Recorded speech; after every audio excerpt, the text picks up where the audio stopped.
Ouais, comme tous les attaquants, on lui reproche d'être un peu individualiste. C'est vrai que c'est ce qu'on reproche, nous, en général, les défenseurs ou les laborieux, parce qu'eux, ils se permettent de tenter des choses, de jouer pour leur gueule, entre guillemets, plutôt que de jouer pour l'équipe. Mais on a besoin de ce genre de joueurs, parce qu'ils sont décisifs. Allez, on regarde, c'est la pro. Cornet, et on voit,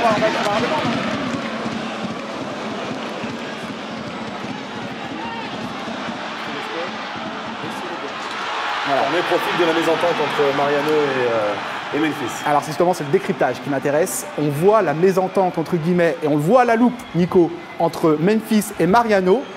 Est-ce que, pour vous, Nico, c'est problématique cette mésentente ou pas spécialement? C'est problématique dans la communication. On voit que les deux sont omnubilés par le ballon, on le sait.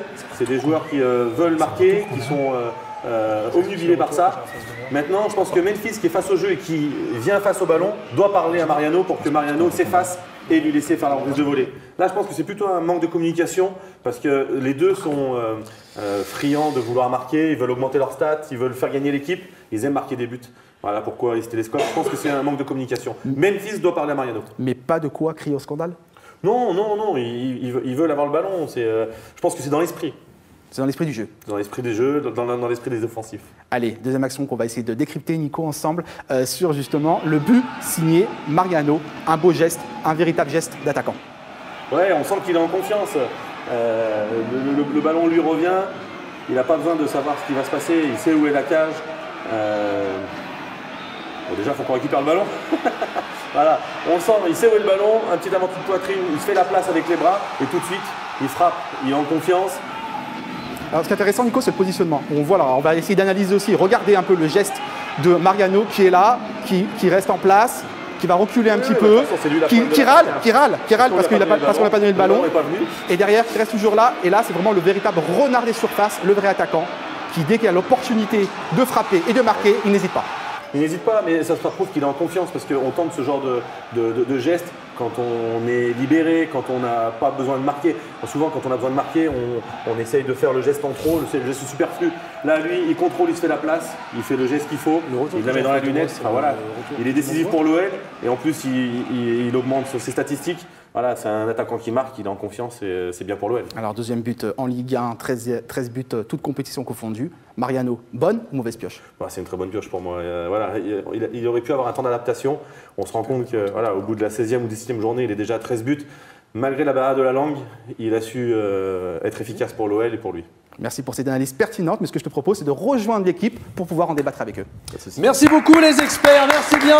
Mariano donc du coup s'installe sur le podium du classement derrière Cavani et Falcao. Je reprends juste la question le temps que Nico Erazic se rassoit. Oui, bonne pioche, bon mercato, enfin on a tout bon sur Mariano, monsieur. Forcément, on se souvient qu'il est arrivé quasiment avec le statut, enfin aucun statut, et le statut d'inconnu du Real Madrid, 8 millions d'euros, on s'est beaucoup interrogé, il n'avait quasiment jamais joué au plus haut niveau.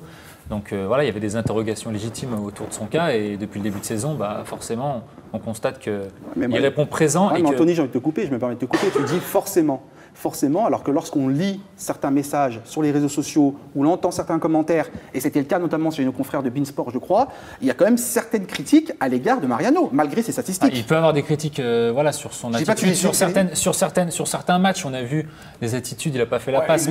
Il a bien gommé ces choses-là. Il était vraiment tourné vers l'individualisme, on sent qu'il s'est un peu plus tourné vers le collectif. Pour revenir au match d'hier, de ce dimanche face à Caen, à un moment donné, il y a Bruno Chéroux qui critique le fait que sur le centre de Marsal, il amortit la poitrine et il se met dans le sens du but, il ne la remet pas à Fekir. Le problème, c'est qu'une fois qu'il a fait l'amorti poitrine, lui, sa première idée, c'est de se mettre en position de tir. Et le problème, c'est qu'une fois qu'il est en position de tir, il ne peut plus la mettre à Fekir. Donc il continue son geste, il va au bout de son action, au bout de son idée. C'est un attaquant, c'est un buteur, il est là pour ça. Oui, mais j'ai pas critiqué ça. Moi, je n'en voulais pas. Mais Anthony, te laisse pas avoir. Te laisse pas avoir, Anthony. Te laisse pas avoir. Non, on parle d'excès d'individualisme, mais c'est un attaquant. Il ne faut pas oublier que c'est un buteur. Il a l'instinct du buteur. Voilà, qu'un défenseur central, il fasse trois dribbles avant de donner un ballon, ça, c'est pas son rôle. Un attaquant, il peut faire ce qu'il veut dans la surface tant qu'il marque. Moi, je trouvais bien plus handicapant que, par exemple, au début de saison, son jeu de remise, il se trouvait plus rarement dans la surface. On voyait décrocher, il n'était jamais dans la surface au bon moment. Et je trouvais bien plus critiquable là-dessus que sur l'individualisme. Je trouve qu'il a progressé sur ce côté. Après, on a été mal habitués, Alex. Je t'en prie, vas-y. J'essaie de désespérer. Non, mais j'essaie désespérément de laisser la place à Johan. Faut que tu t'imposes, je fais ce que je peux. Mais... Vas-y, non, il va être d'accord. J'ai une bonne question, tu vois, j'ai une bonne question. On a été mal habitué avec Alexandre Lacazette qui participait plus au jeu, qui n'avait pas les mêmes qualités que Mariano. Il était beaucoup plus technique. Il faisait jouer les autres, il participait au jeu, il venait dans le cœur du jeu chercher les ballons. Voilà, Mariano, c'est un joueur qui est un peu plus limité techniquement. Par contre, c'est un vrai buteur, il a des vraies qualités d'avancement. Juste avant qu'on voit le tweet de StatFoot, parce qu'il est très intéressant, en tant que défenseur, toi, est-ce qu'un attaquant comme Mariano, c'est vraiment très compliqué? Milieu. Est-ce que pouvoir contrer un attaquant comme Mariano, c'est très compliqué? Ou est-ce qu'il y a quand même des solutions, on peut arriver à s'en sortir? Il y a forcément des solutions, mais un attaquant qui est comme ça, généreux comme il est, parce que souvent on oublie, mais il va presser le gardien, il va presser les défenseurs, il fait beaucoup d'appels dans la profondeur. C'est forcément difficile à gérer pour un défenseur.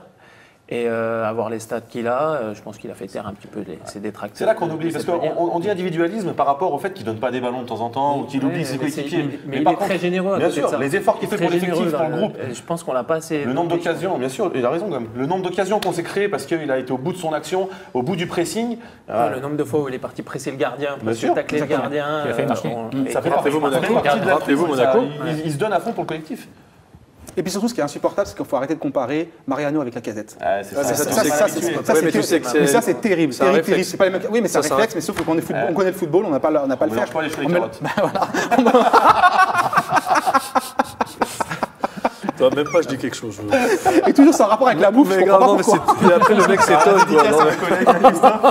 C'est complètement fou. Hashtag TKYDG, donc StatFoot qui est avec nous en plateau, qui nous dit Mariano a marqué lors de ses 16 matchs en Ligue 1 cette saison. Seul Cavani fait mieux avec 12 sur 15. Il est impliqué dans 10 buts sur ses 10 derniers matchs dans l'élite. Il a inscrit 4 buts depuis l'extérieur de la surface totale le plus élevé avec Malcolm le Girondin. Et quand tu vois Alex, certains critiques osent critiquer Cavani, en fait, finalement.